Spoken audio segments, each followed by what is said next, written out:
छूट गई। मम्मी ने डॉक्टर को बुलाया, डॉक्टर ने आकर दवा लगाई, लगाई लगाई लगाई।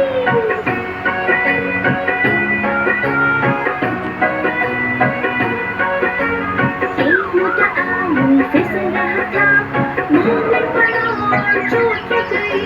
मम्मी ने डॉक्टर को बुलाया, डॉक्टर ने आकर दवा लगाई, लगाई लगाई लगाई।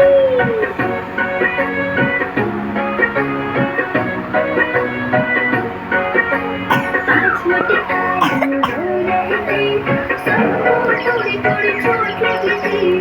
मम्मी ने डॉक्टर को बुलाया, डॉक्टर ने आकर मिठाई खिलाई। सारे आलू मिलकर हंसने लगे, सारे आलू मिलकर नाचने लगे, सारे आलू मिलकर खेलने